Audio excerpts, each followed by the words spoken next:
Hey everyone, this is Adam with Wanderings. Do you find yourself exhausted all the time because of your friends? All the drama, the he said, she said, the thinking, the worrying about it all the time? Are your personal relationships just not satisfying? Finding yourself drained, tired? There might be something you need to investigate there about your friendships. Because friendships are supposed to be positive. They're supposed to add light to your life. And if they're not doing that, you need to start asking some serious questions about yourself and how you're relating to other people. So today's video is called You Don't Need to Be Friends with Everyone. But first, before we get into that video, if you like my videos, don't forget to like and subscribe. I'm a psychotherapist and a coach. I've been in this business for 10 years, and I can help you with your problems. I'd love to meet you for a free consultation. You can find my website below in the description. So as I was saying, some people are finding themselves constantly anxious around crowds, around other people. They feel like they're not being their best self. They're always giving to others. They're having burnout. This is not the way relationships are supposed to be. Now, when it comes to your family, it's understandable. Everyone's got their things with their family, and you're going to have a give and take. Sometimes we have to put up with stuff in our family lives because that's what we do. We're growing together. But are friends really supposed to be like that? Friends are people by definition you're supposed to have a growing, loving relationship with. And if you're finding that's not happening in your life, it's something that we're going to investigate today in this video. I'm here to tell you, you don't need to be friends with every person. Some people are going to be toxic. Other people are going to take too much of your time. As I got older, I started to realize the people that I wanted in my life were the people that brought me happiness and peace of mind. I just don't have the time anymore to spend with draining and toxic people. So when I was younger in high school, I was lucky because I was friends with most of the cool kids, the athletes, the popular ones who had all the big parties, and I went to all those parties. And it was a good time. But I always felt something was wrong there. I felt like I was trying to be something else. I was always nervous about what I would say. And while it was cool to go to the parties and have all those exciting times, some part of me felt like I really wasn't being myself. And these weren't really the best friends to hang out with. And these weren't the best friends for me.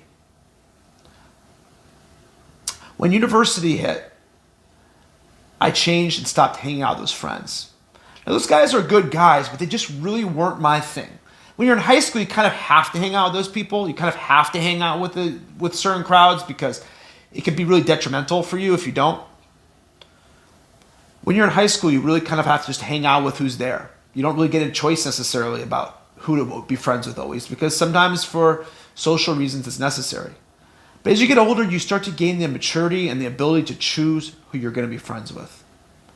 But not everybody does gain that maturity. When I was in college, I had all sorts of interesting friends. Musical friends, hippie friends, doing all sorts of cool stuff, traveling around, partying, playing music, having a good time. Now, while this is really cool in my 20s and even early 30s, as everyone started getting married off, getting jobs, moving forward in their lives, I found that my friends just kind of weren't. Some of them ended up destroying their lives through drugs and alcohol. Some of them became mentally ill. Heck, I even have a few friends I've lost along the way. But one thing I learned and gained in my life was that I don't need to be friends with everybody. As I got more busy and my time became more valuable, I started noticing the energy level that I had when I was around people who were draining, who were toxic, who weren't really adding to my life. And slowly, I started to get rid of these guys. And I wasn't mean. I didn't tell them all off. I just slowly started pulling myself away and stopped answering all their calls or giving myself less time, because it was really about taking care of myself. Yeah, there was a guy or two where I had to get in some big fight with because they were really needy and really in trouble and they just pushed too far and I had no choice. But generally, I was cool about it and just slowly moved my own way. Now, this is nice to talk about stories, but there's something more about this.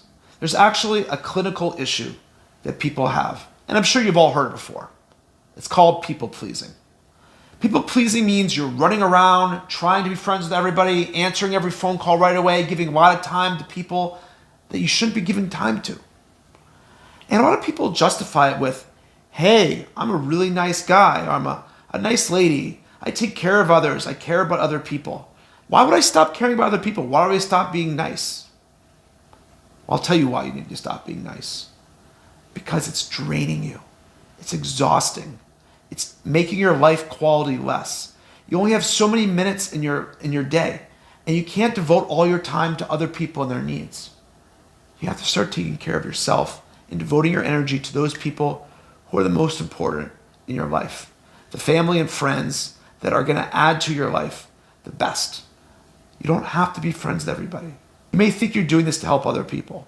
And it's a noble cause. You're a noble person. You're a martyr. But you're not. Because the truth is, when it comes down to it, people pleasing is not about the other person. It's about yourself. It probably started as a child. You probably had trauma in your life. Things were chaotic and crazy. You're around people who you just couldn't seem to make happy. So you were always on edge. You're always walking on eggshells. And you feel as if you make other people happy and you do things for others, then you can avoid those negative feelings. And this continues through our teenage years and our adult years. We're constantly running around trying to help others, trying to please others, not because we're nice, not because we care, but because we're insecure, but because we have trauma in our life and we're not secure in ourselves. So how do we stop this? It's very simple. Be able to say no. When someone calls and you don't want to hear from them, you don't have to answer right away. You don't have to make every date. You don't have to talk to somebody for half an hour. Learn to set boundaries for yourself. When we watch and see our own energy, when we track and chart how we're feeling in every interaction, we can start to see how we are benefiting or losing in every interaction. In some of my psychotherapy work, I do something called assertiveness training to teach people how to be able to say no, how to ask for the things they want and decline the things they don't want. Putting yourself first is necessary in life. It's not selfish when it's about taking care of your own mental health. You got to put yourself first, realize that you're the valuable one, that you're the person that you have to take care of before you take care of anybody else. It's like when you're in an airplane. You know, at the beginning of an airplane, they show that little movie, and it says, in case of emergency and the gas mask falls down, put the mask on yourself first and then on your kid. Right, because you're not going to be able to help the other person until you take care of yourself first. So I'm saying, people pleasing is not about others. It's about yourself. Don't be a codependent. Don't be a needy person. Instead, work on yourself to become the confident person you can be and learn how to say no. Learning how to say no to the wrong person is as important as being able to say yes to yourself. And that's what friends are for.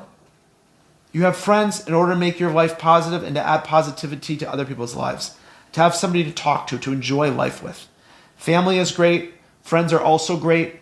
But make sure when it comes to friends who you choose people who are only positive or only bringing good light into your life. And learn to say no, even to the people who are the closest to you. To respect and love yourself first, and then you're going to be able to have a great time and have a peaceful, harmonious relationship with everyone in your life. This is Adam Law. Thank you so much for watching my video. Again, I'm a psychotherapist and a coach. I'd be glad to give you a free consultation and we can discuss your problems and how I can help. My website's in the description below. Please like and subscribe my video if you benefit from it. Until next time, this is Adam. Thanks for watching.